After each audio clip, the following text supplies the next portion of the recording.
Vraiment, au fait, je voudrais te dire beaucoup de choses qui se passent actuellement au Nigeria.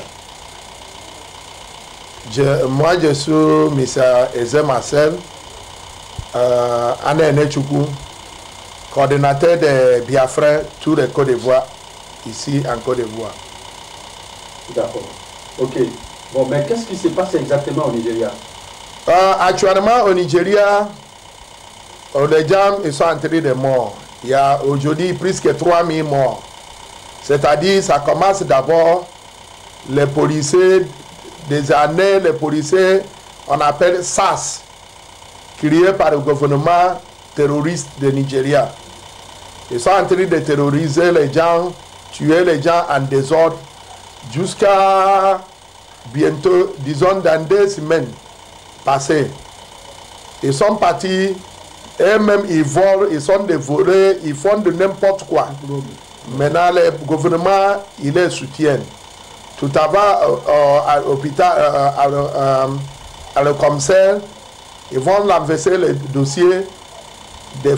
Maintenant, c'est devenu où eux-mêmes ils tuent les gens, prennent les cœurs, les pièces, les foies pour vendre à l'extérieur des pays.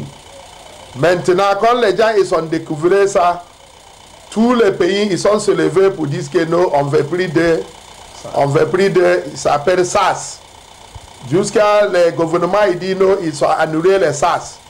Dans l'annulé des SAS, après encore ils reviennent. Et il dit ils ont créé un autre groupe, on appelle SWAT. Ça veut dire ils sont donnés baptisés.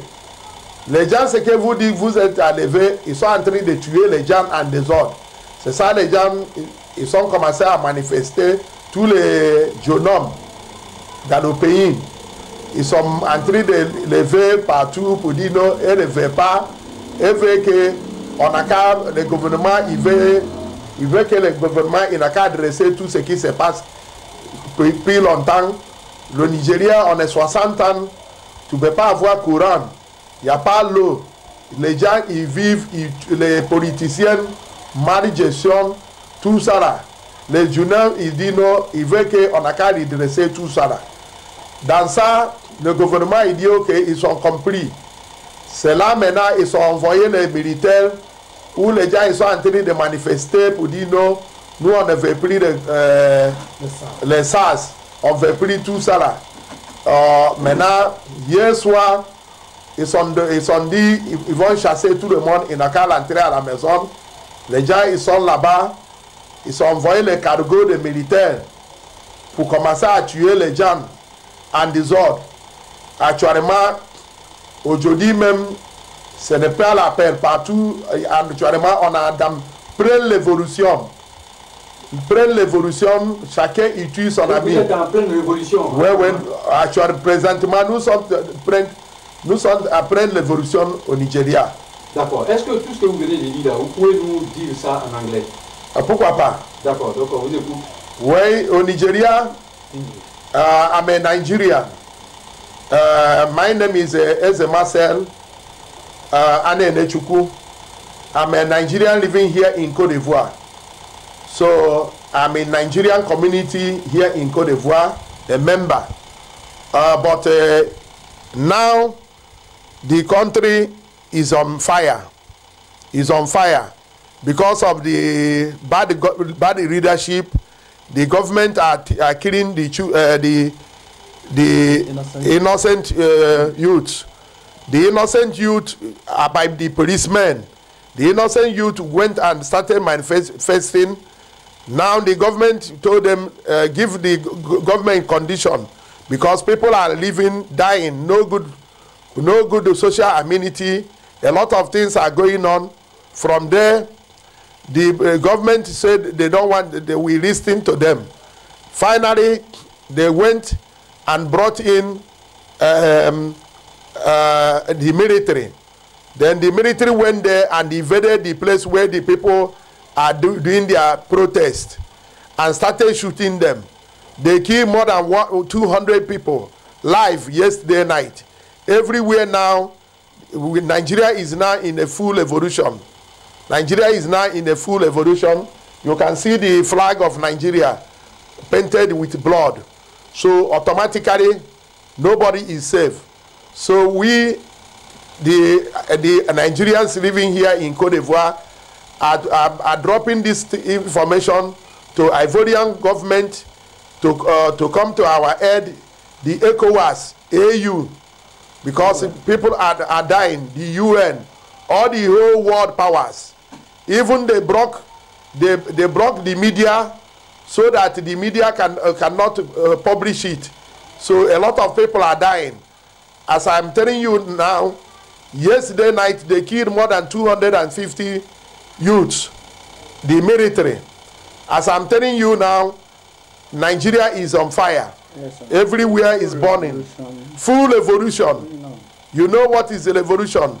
Everybody is killing each other. The military are killing the youths, armless youth. Everybody, they are killing people.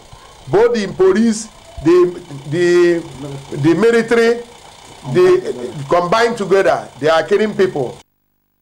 Here is in problem. So we are no more safe. We cannot go home. There is nothing. Even the flights are not entering Nigeria. Everywhere is locked. So for now, so that's where we are giving this declaration for help from African Union, Cote d'Ivoire government, United Nations, European Community, all the world powers to come to our aid. People are dying in millions. The government are terrorist government, killing its own citizens. So that's what we are facing. Instead of military to go and fight in the border, they are the people killing the innocent citizens. Ok, monsieur le coordonnateur, dites-nous exactement comment voyez-vous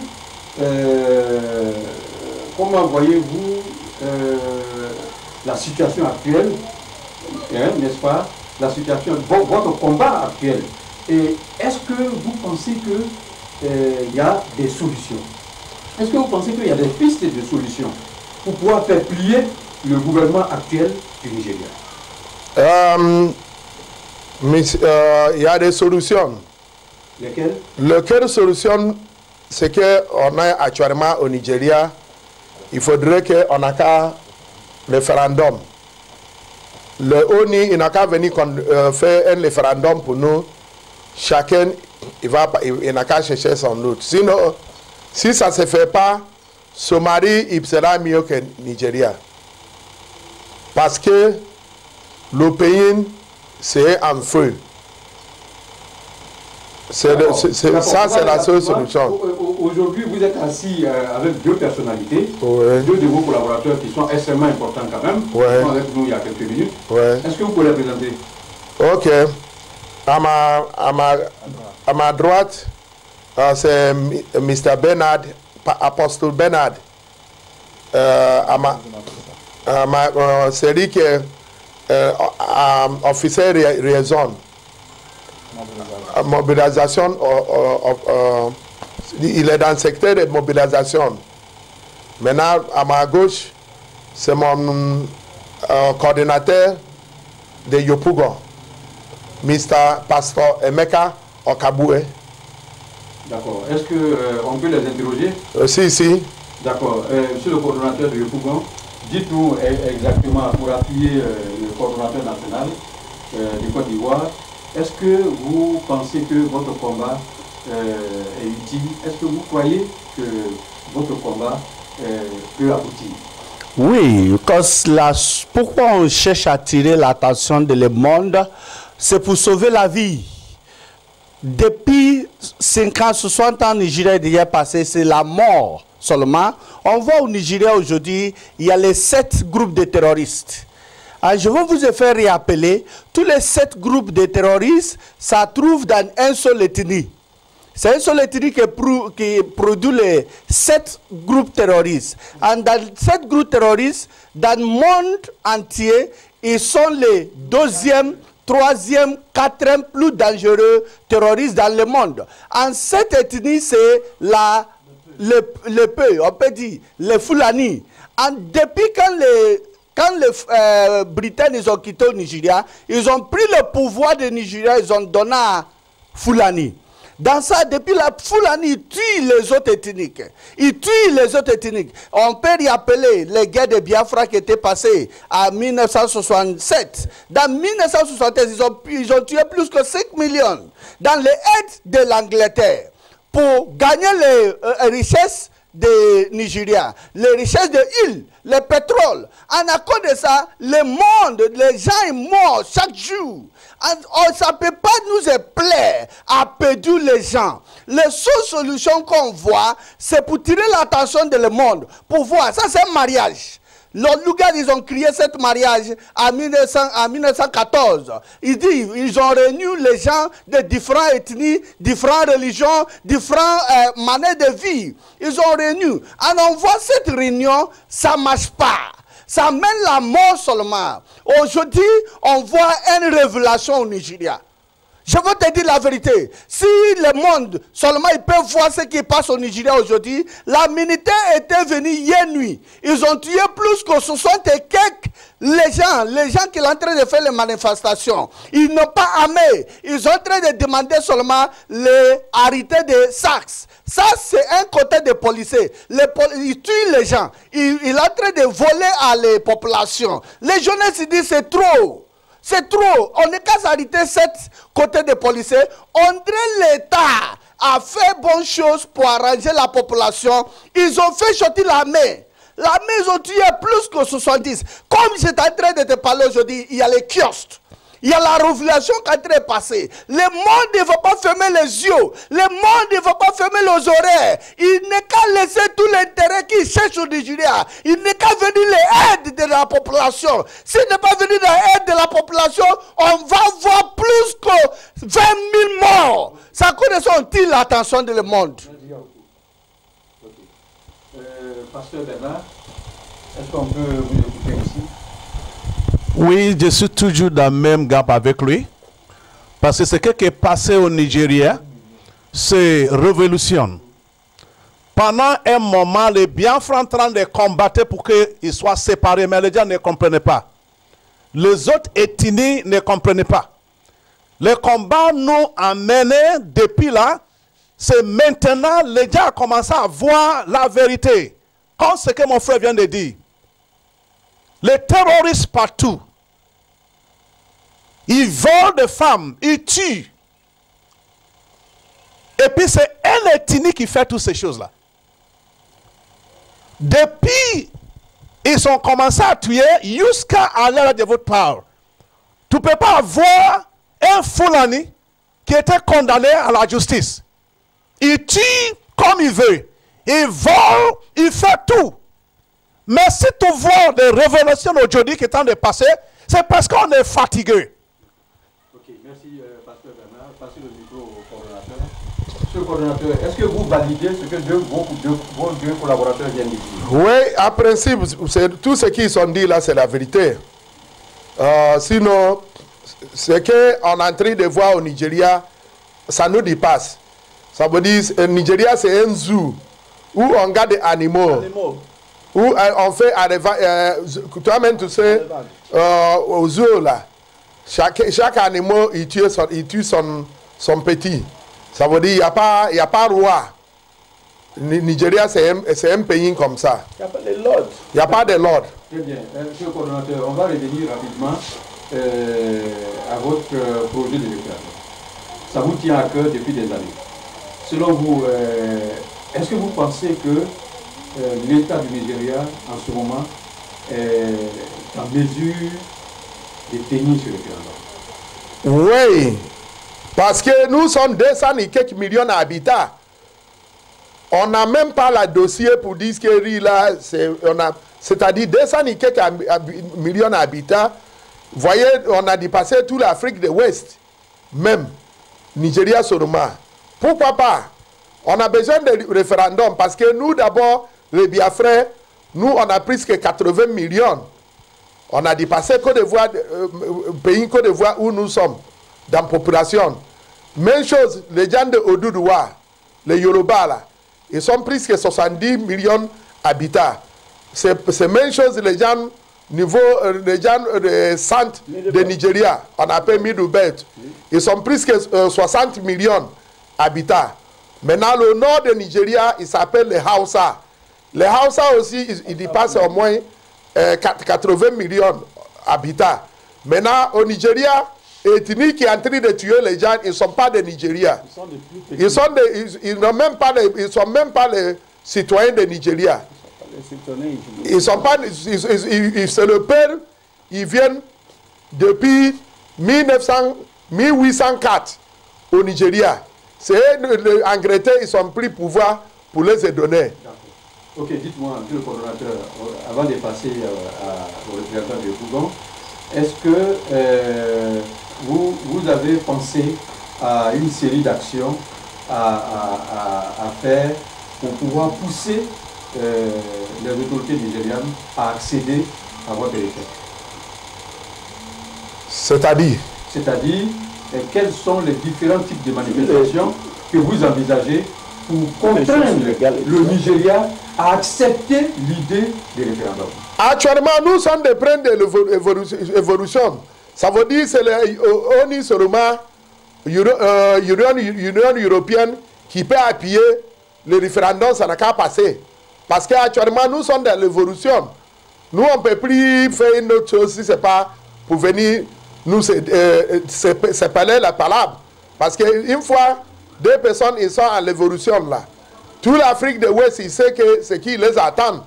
Ça veut dire, si l'évolution de toute façon, ça passe là, on a plus que la population des Ivoiriens qui va l'entrer, qui va venir ici pour faire réfugiés. Dès maintenant, ça commence, on a besoin de tout le monde, il n'a qu'à courir pour aller se parler parce que on ne peut pas contrôler les réfugiés qui va sortir de l'État de Nigeria. Merci, monsieur le coordonnateur. Monsieur le représentant Aïkouaf Yopougon, dites-moi, est-ce que vous faites souvent des séances de sensibilisation pour faire comprendre à vos compatriotes qui sont à Yopougon la nécessité d'un référendum? Ça, c'est la première question. La deuxième question, est-ce que vous pensez aujourd'hui, le Nigeria traverse une crise économique absolument importante?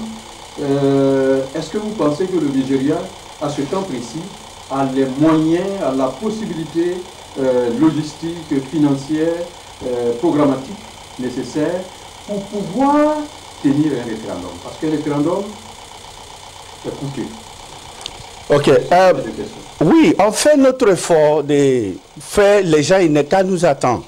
Tu sais, ça que de ça, on arrive à bien présenter notre cas. Comme le monde va nous écouter, quand souvent on nous découvre, on ne nous comprend pas qu'est-ce qu'on est en train de souffrir. Maintenant, ça veut dire même à Yopougon, on fait réunion, on fait les publicités. Comme les citoyens de Côte d'Ivoire, ils n'ont qu'à savoir les naissances qu'ils ont données en 1967, il n'est pas encore mort. Parce que le deuxième au pays de Biafra, c'est Côte d'Ivoire. Ça veut dire qu'on a une alliance qui nous attire. Ça, c'est le premier. Maintenant, le deuxième, au niveau des référendums, je veux vous dire, sauf la corruption, Nigeria serait le plus grand, serait le parmi plus grand au pays, plus riche au pays, dans le monde entier. So, si l'État de Nigeria dit qu'il n'est pas l'argent de financer les référendums, c'est mensonge. Nous, l'État de Biafra, nous, l'État des régions de Biafra, nous, on peut financer les référendums.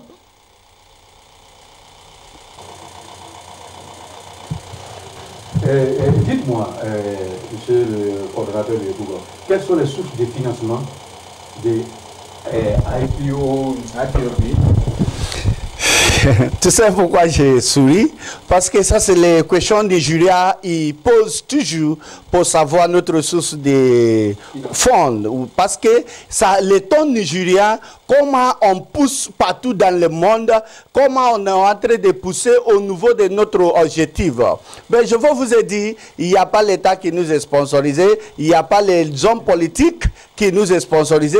On est partout dans le monde. On est le plus grand mouvement de liberté partout dans le monde. On continue à prendre un peu de notre argent pour pousser notre objectif. Ça fait difficilement, tu ne peux pas nous empêcher. Parce qu'on sait ce qu'on veut, on sait comment on va gagner ce qu'on veut. D'accord. Monsieur le coordonnateur, dites-nous exactement, quels sont les moyens dont vous disposez pour haranguer vos troupes, pour garder la flamme de la révolution? Pour garder la flamme de l'évolution, à ce principe, l'évolution c'est en train de passer. Seulement, nous les Biafrais, nous sommes solidaires entre nous. C'est-à-dire, pour garder l'évolution, nous, on sait qu'on va s'aider entre nous pour aider notre frère pour pouvoir sortir de la crise de l'évolution. D'accord, ok. Si c'est ça le cas, parce que le dimanche dernier, je crois samedi ou dimanche, nous étions à Tekoubé. Vous avez installé la coordination de Tekoubé. Est-ce que les personnes que vous installez comprennent le sens de votre combat? Est-ce qu'ils savent là où vous voulez atteindre? Est-ce qu'ils en sont conscients? Oui. Est-ce qu'ils y sont préparés? Parce que oui, ici en Côte d'Ivoire, j'ai installé les autres bureaux. Actuellement, on a plus que 15 bureaux coordinateurs ici en Côte d'Ivoire. On a au niveau de Boaké, on a au niveau de Darwa. Et tous, ils sont en bas de nous. D'accord, monsieur le coordonnateur, dites-moi, est-ce que vous travaillez avec les autorités locales? Oui. Est-ce qu'ils savent votre existence? Oui. Il n'y a pas quelqu'un qui ne connaît pas, dès qu'on dit Biafra en Côte d'Ivoire. Parce que n'importe enfant, ce qu'on a mis au monde aujourd'hui, si on dit en Côte d'Ivoire, on doit leur dire l'histoire. Si, c'est une fondation, notre père, au Féboigny, il a commencé. C'est lui qui nous a accueillis en tant que notre père. Ça veut dire tous nous les Ibo, Biafra, nous tous, on reconnaît que Féboigny, c'est notre papa. Ça veut dire, en tant que père de fondation de Côte d'Ivoire, tous les Côte d'Ivoire ivoiriens, ils connaissent toujours. Ça veut dire, c'est une fondation parce qu'il a fait plus grand alliance. Parce qu'il aime l'homme. C'est pourquoi il a envoyé, il a accueilli notre père de fondation à Biafra, Chief Emeka Odimegwu Ojukwu. Après, à son lame, il est mort. Maintenant, il n'est pas on dit qu'il est mort. Il n'est pas encore mort. Parce que ce qu'il a commencé, nous, on va poursuivre ça jusqu'au bout. C'est dans ça, dans cette fondation aussi, notre leader aujourd'hui, Mazi Nnamdi Okukano, c'est lui qui est leader de Biafra dans tout le monde entier. C'est lui qui est directeur de Radio Biafra. Aujourd'hui, actuellement, où je t'en parle, c'est lui qui commande Nigeria. Tout le Nigeria, c'est lui qui est en train de maintenir ce qui se passe aujourd'hui. D'accord. Donc, si je comprends bien, ici à Côte d'Ivoire, la coordination marche parfaitement bien. Justement. Vous faites la fierté du président de votre parti, parce que tout se passe bien. Et surtout que ces derniers temps, vous êtes beaucoup actifs à Côte d'Ivoire. Oui. Mais comment est-ce que vous arrivez à travailler et à travailler pour le parti et à suivre vos activités professionnelles? Excusez-moi, nous ne sommes pas des partis. Hein? Nous sommes des peuples indigènes de Biafra. IPOB. IPOB, ça veut dire Biafra. Indigenous de Biafra, ça veut dire au Nigeria là. Nous les Biafra, nous sommes autochtones de la terre où nous sommes. Nous ne sommes pas des étrangers dans notre terre. D'accord. Merci. Bon, Président, on va s'intéresser à une petite question. Peut-être qu'elle est grande, mais c'est une question que beaucoup de personnes ignorent parfois. Je vais parler un peu des sources de revenus de la puissance du Nigeria. Le Nigeria est perçu comme une puissance, parce que le Nigeria a du pétrole, parce que le Nigeria a le plus grand nombre de populations après la Chine, parce que le Nigeria, la population est jeune. Donc le Nigeria est perçu partout dans le monde, malgré les problèmes qui se passent au Nigeria, le Nigeria est perçu comme un pays puissant. Mais cette puissance, les experts pensent que cette puissance-là, le Nigeria tire cette puissance du delta, c'est-à-dire votre région. Votre région, d'après les experts, est la région la plus riche. C'est-à-dire la puissance du Nigeria vient du Biafra. C'est ce que nous aurons appris. Peut-être que vous avez une autre lecture de la chose. Mais est-ce que vos compatriotes, vos frères et sœurs, n'est-ce pas, du Biafra, bénéficient des revenus pétroliers, de leur terroir? Vraiment, merci beaucoup de poser cette question. Nous, on ne bénéficie rien. C'est les Angleterres qui sont venus nous coloniser qui bénéficient tout. Depuis presque 300 000 années, 300 années, l'Angleterre, ils tirent notre pétrole cadeau, gaz cadeau.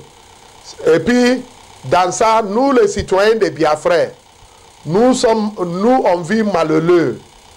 Ça veut dire, si tu rentres dans l'état de Biafra, ça veut dire, le richesse que Dieu il nous a donné, c'est comme il nous a abandonné. Ça veut dire, c'est comme malédiction.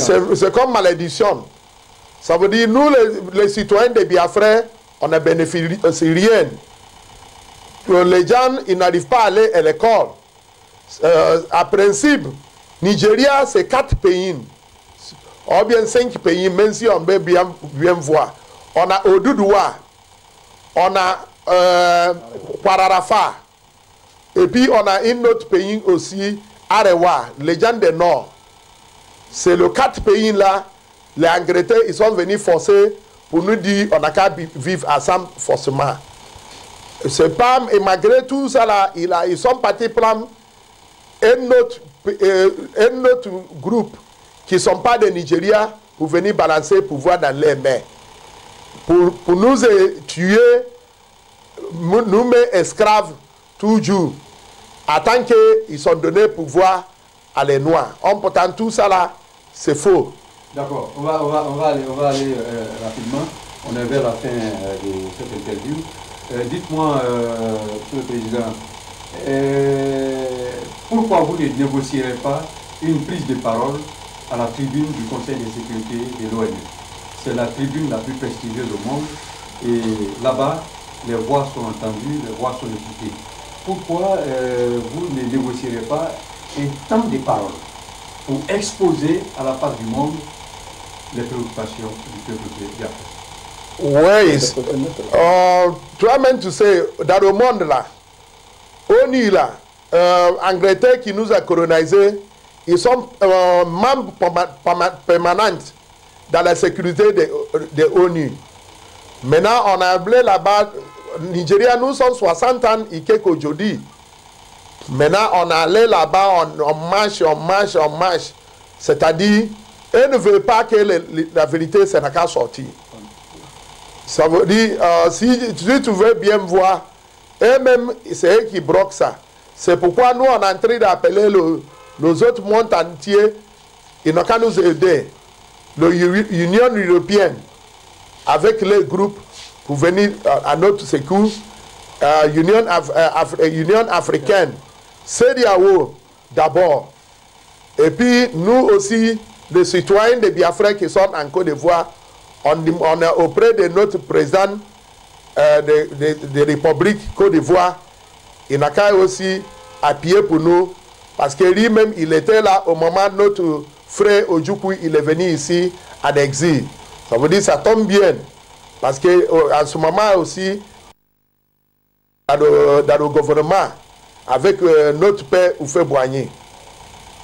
D'accord. Monsieur le Président, Monsieur le coordonnateur, avant de vous passer la parole pour le mot de la fin, on va échanger avec Pasteur Bernard pour qu'il nous explique clairement qu'est-ce que lui, il apporte de façon très claire dans sa qualité de guide spirituel à votre structure, ici en Côte d'Ivoire. Oui, ici en Côte d'Ivoire, particulièrement parce que nous sommes venus ici, ce n'est pas parce que à cause de Biafra en tant que tel, mais à cause de ce qui passe aujourd'hui au Nigeria. Il y a des révolutions. On avait déjà prié. Pour moi, je pense que nos prières, c'est ça qui a provoqué ce qui est en train de passer aujourd'hui dans le cœur de chacune des personnes. Quand on regarde cette révélation, ce n'est pas révolution, ce n'est pas comme il y a quelqu'un qui est responsable. C'est comme quelque chose de spirituel, c'est comme quelque chose qui est explosé, qui a fait que tout le monde a motivé des sorties pour que, au moins, attirer l'attention des pays internationaux pour venir nous aider, pour que on peut séparer.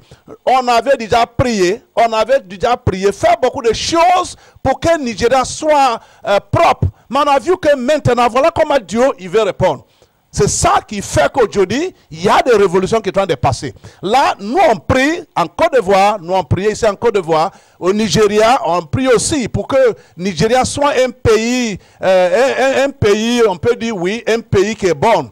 Mais aujourd'hui, si tu vois qu'il y a révolution, c'est parce que Dieu, il veut répondre dans cette manière. Là, c'est nos prières. Moi, je pense que c'est ça même qui est en train de provoquer ce qui est en train de passer aujourd'hui au Nigeria. Là, je donnais conseil à chacun des personnes, même si tu es un chrétien, tu es un musulman, pour que tout le monde soit uni, pour que vraiment Dieu fasse son volonté sur ce pays. On va vous donner la parole. Vous avez une minute. Est-ce que vous avez un message spécial à adresser au peuple biafrais, au peuple du Nigeria? J'ai un message spécial. Mon message spécial adressé au peuple nigérien, c'est pour savoir qu'il y a une seule solution. Quand tu es dans le mariage, ça ne peut pas tenir, tu cherches à la divorce. Les seules solutions au Nigeria qui peut sauver la vie, c'est pour chercher le référendum. So, j'ai attiré aussi à les autres ethnies au Nigeria. Tous les ethnies au Nigeria sont riches. Quand on parle de le nord, il y a les or, il y a les diamants là-bas. Mais c'est comme il y a pétrole, tout le monde ils ont abandonné. Il y a l'agriculture qui peut nous aider. Chacun va développer. Aujourd'hui, dans le monde, il y a plus les pétrole, ce n'est plus rien. On n'a pas besoin de notre vie à pétrole. Il y a la ressource des humains. So, je tiens à les autres ethnies, on n'est qu'à venir parler dans le mot référendum, dans le mot légal, pour voir comment on va résoudre l'affaire. À cause de notre enfant. Merci bien. Monsieur le Président, vous avez l'honneur de conclure notre causerie ce matin. Vos compatriotes, vos collègues, vos amis ont parlé. Est-ce que vous avez un message spécial à adresser à nouveau aux dirigeants du monde pour qu'ils vous écoutent, pour qu'ils s'associent à votre combat, pour que ce combat-là puisse mener, pour que ce combat-là puisse pousser la machine, la grosse machine, la mastodonte nigériane à sortir de sa timidité, de sa lenteur et à aller à un référendum et à sortir le peuple biafrais de sa pauvreté. Vraiment, je n'ai pas beaucoup de mots à dire par rapport à ça. Vous avez 2 minutes. Seulement, moi, je demande le monde entier, il n'a qu'à venir pour séparer ce qui se passe au Nigeria. Parce que, si on attend, chaque minute, il y a 1000 morts. Chaque minute, il y a 1000 morts. Parle au Nigeria, partout, ça prend feu. Si tu vois, si tu attends aussi dans le journal, tu vas voir que le Nigeria est en train de brûler. Actuellement, tout ce qu'on est en train de demander, c'est de venir nous aider. Il ne faudrait pas beaucoup de gens ils vont mourir. Sinon, les gens ils sont en train de mourir à l'heure actuelle. C'est pourquoi on a venu déclarer ça. Si tu vois même le drapeau de Nigeria, c'est devenu sang. Le sang. C'est tout ça là qui montre que le Nigeria, ce n'est plus ça. Je vous remercie.